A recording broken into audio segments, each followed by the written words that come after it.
Em 1980, o Brasil comprou 4 bilhões de dólares em petróleo do Iraque. Esse intercâmbio comercial tende a aumentar. O maior contrato de construção civil no Iraque é de uma empresa mineira, a Mendes Júnior, que participa da construção de um trecho da ferrovia Bagdá e Cachat. Esse contrato chega a 1 bilhão e 200 milhões de dólares. Os trabalhadores brasileiros se adaptaram muito bem com o povo árabe. O plano de desenvolvimento do Iraque prevê investimentos superiores a 80 bilhões de dólares até 1985. E muitas empresas brasileiras concorrem nesse plano. A Mendes Júnior é candidata à construção de uma rodovia e da duplicação da ferrovia Basra-Bagdá, 2 contratos que vão ultrapassar a casa dos 500 milhões de dólares. No Iraque. Quando iam os brasileiros para lá, nós contratamos a vanguarda do que existia na época no Brasil de psicologia industrial. Que as empresas, os empreendimentos são as pessoas. Então é você buscar as pessoas, conseguir descobrir as pessoas. Foi um momento muito interessante para a vida de todos nós que fomos para o Iraque nessa época, porque éramos todos jovens e na esperança de fazer um futuro melhor para nós e para nossa família. Bom, foi muito bom, porque eu fiquei durante 3 anos nesse lugar, me apaixonei pelo lugar, me apaixonei pelas pessoas. Foi um divisor de águas na minha vida. Conheci pessoas inesquecíveis, pessoas que participam e participaram da minha vida até hoje. Eu cheguei ao Iraque, eu tinha 22 anos, em 1986. Fui trabalhar como secretária do engenheiro de manutenção. Chegar ao Iraque e ver tudo diferente do que você imaginava ser. Por mais que você imaginasse, o Iraque era diferente, em todos os sentidos. E o que eu guardei de melhor do Iraque, de um país em guerra, do povo forte, guerreiro, sobrevivente, eu guardei grandes amigos, matei a curiosidade que eu tinha de ir embora, sair de casa e conhecer novos horizontes. O Iraque foi a primeira oportunidade que eu tive. Foi estranho, foi. Mas apesar de viver num país em guerra, a gente se uniu e essa amizade rendeu frutos. Tanto que estamos aqui 30 anos depois. Eu cheguei lá em fevereiro de 86 e lá fiquei até novembro de 87, que foi quando praticamente parou a obra devido a problemas da guerra e tal coisa. Aquilo para mim foi uma experiência fascinante. Encontrei muitas pessoas que eu nunca pensei que eu iria encontrar, pessoas muito boas. Nós formávamos praticamente uma família. A Mendes foi para o Iraque para construir uma ferrovia, depois fez uma ferrovia e o meu projeto que eu trabalhei era um projeto de irrigação que, por fim, não foi terminado devido à guerra. Eu cheguei no aeroporto, já vi aquele calor intenso e quando nós pegamos o ônibus para ir para a obra, não tinha nenhum verde, nem à direita e nem à esquerda. Era uma rodovia que cortava um deserto. Quando se fala em Iraque, as pessoas já pensam em bomba, em guerra, né, em minas e atentados e outras coisas. Mas eu estive no Iraque, eu cheguei no Iraque em 1985 e é lógico que eu vi um país totalmente diferente e eu vi uma coisa totalmente diferente, parecia que eu estava num filme de ficção. E fala-se muito, né, em guerras e tal. E, é óbvio, eu estava em guerra com o Irã, mas a gente não via a guerra próxima, né, não sentia os efeitos tão próximos. A gente morava num acampamento com 3 mil brasileiros e ali a gente tinha um pequeno Brasil, porque nós tínhamos hospital, escola, as residências, né, das famílias. E era um pequeno Brasil, né? pedacinho do Brasil que estava ali dentro. E nós levamos nossa língua, nossa cultura, nossa alegria, e tínhamos muitos amigos, e foi uma experiência incrível. Sim, eu costumo dizer que a minha vida foi antes do Iraque e depois do Iraque, porque eu tive uma experiência muito interessante. E ali a gente fazia uma obra no Rio Eufrates. A gente podia passear pelas cidades, andar pelas cidades. Bagdá, eu tive em Bagdá para conhecer e depois morei em Bagdá, né? E, bom, é uma coisa assim incrivelmente diferente. Eu acho que foi uma experiência que eu nunca vou esquecer. E ali nós fizemos muitas coisas, né? A Mendes Júnior fez uma ferrovia, uma rodovia, fez essa obra do Rio, né? E nós deixamos lá, além de construções modernas para a época, nós deixamos um pouquinho da nossa cultura, um pouquinho da nossa alegria, fizemos amigos iraquianos e principalmente muitos amigos brasileiros, que depois que voltamos, passamos um tempo sem se ver, mas através da internet, das redes sociais, nós conseguimos encontrar quase que todo mundo novamente. E é uma coisa muito assim, gostosa de lembrar. Eu acho que foi uma experiência incrível.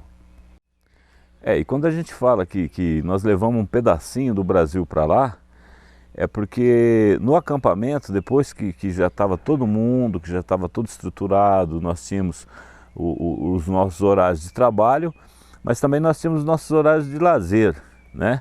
Então a gente fazia campeonato de futebol entre o pessoal que estava lá, e na época de carnaval a gente fazia um grupinho, ia fazer um carnaval dentro da obra. Era um pequeno Brasil que estava lá dentro, né? E aquilo foi uma coisa impressionante, sabe? Nós levamos um pedaço do Brasil para lá, e como eu disse, e 7 de setembro a gente fazia comemoração, cantava hino nacional, as crianças se apresentavam, porque tinha escola, porque os engenheiros, médicos, as pessoas que tinham um status mais elevado levavam famílias. Então você tinha uma comunidade que tinha crianças, que tinha uma escola reconhecida pelo MEC dentro do Iraque. Então as crianças cursavam a escola, né? Hoje é ensino médio, ensino fundamental, mas naquela época não era. Mas a criança fazia primeira série, segunda série, terceira, quarta, dentro do Iraque, numa escola brasileira, com professores brasileiros, contratados pela Mendes Júnior. Então tinha profissional de todo tipo, tinha médico, dentista, tinha engenheiro, tinha pedreiros, tinha tudo. Nós fizemos uma revolução dentro do Iraque. Foi uma coisa impressionante, que as novas gerações talvez nem saibam disso. Mas foi muito interessante, uma coisa assim, uma experiência incrível. E a gente nunca vai esquecer isso. Eu posso dizer que o período que eu vivi no Iraque foi um grande momento da minha vida. Jamais vou esquecer. Chegamos em janeiro de 1985, ainda quando estava implantando o acampamento e a escola Pitágoras. Fiz grandes amizades lá. Um grande abraço a todos os amigos do Cifal. A hora que a porta do avião abriu, que eu desci as escadas, eu achei que estava entrando na boca do inferno. O calor era tanto, que eu levei um susto, mas um susto daqueles assim, que é isso? Eu nunca tinha visto uma coisa igual, sabe? Foi o primeiro impacto que eu tive de tudo, né? Porque como uma pessoa consegue viver numa temperatura de 60 graus? Era um negócio assim, tudo diferente de tudo que eu já tinha visto na vida. Então, foi uma experiência fantástica. E se eu te falar, a coisa mais importante para mim do Iraque, além de conhecer uma outra cultura, sabe, para mim que era tudo novo, foi também fazer amigos. Foi assim, as amizades que nós fizemos no Iraque tornaram meus irmãos. Hoje eu tenho irmãos que não são de sangue, mas que temos muita afinidade, que foi desse tempo nosso de Iraque, sabe? Porque como todo mundo estava longe da família, ninguém tinha ninguém para se apoiar, uns apoiavam os outros. Então, se você perguntar qual foi a coisa mais importante que aconteceu com você no Iraque, foi os laços de amigos que eu fiz. Eu tive a experiência única em minha vida, que foi a experiência nas terras mesopotâmicas, no nosso momento de Iraque, em que mais de 19 mil empregados da Mendes Júnior, de 40 nacionalidades diferentes, construíram uma ferrovia de 560 quilômetros de extensão, 920 quilômetros se construímos os trilhos duplos e as estações, uma expressway, um trecho da expressway número 1, que ligava a Basra à fronteira da Síria e da Jordânia, e o Sifão, que era uma obra de dessinalização, como um terceiro rio, onde correria as águas pluviais, as águas salinas, que para não contaminar o rio Eufrates, ela iria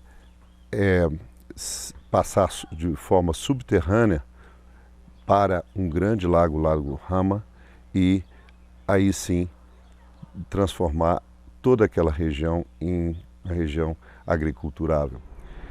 O Iraque representou muito e, como advogado da empresa, responsável pela área jurídica da filial de Bagdá durante muito tempo e supervisionando advogados locais e os assuntos contratuais, comerciais e também os mais delicados que atingem o ser humano, como os envolvimentos em acidentes, em tragédias outras, fizeram com que nascesse também mais um filho, uma obra de que eu tanto me orgulho e que acabou me conduzindo à Academia Marianense de Letras, que se chama Para Sempre Bagdá, Memórias Vivas de um Tempo de Guerra.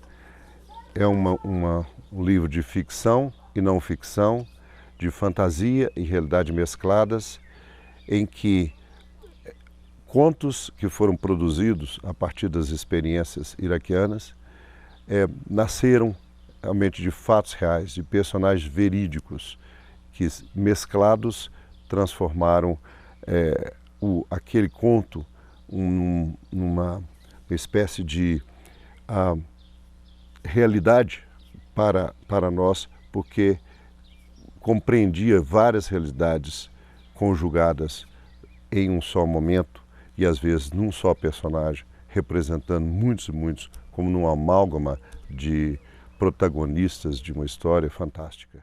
Então tiveram coisas no Iraque que realmente marcaram nossa vida, marcaram nossa presença, marcaram o que foi de mais importante na nossa vida, que era ter amigos, fazer amigos e superar todas aquelas dificuldades de um país como o Iraque. E que para nós não tem coisa melhor do que reencontrar aqueles amigos que nós fizemos no Iraque e que serão eternos, com momentos eternos e momentos inesquecíveis. Um abraço para todos.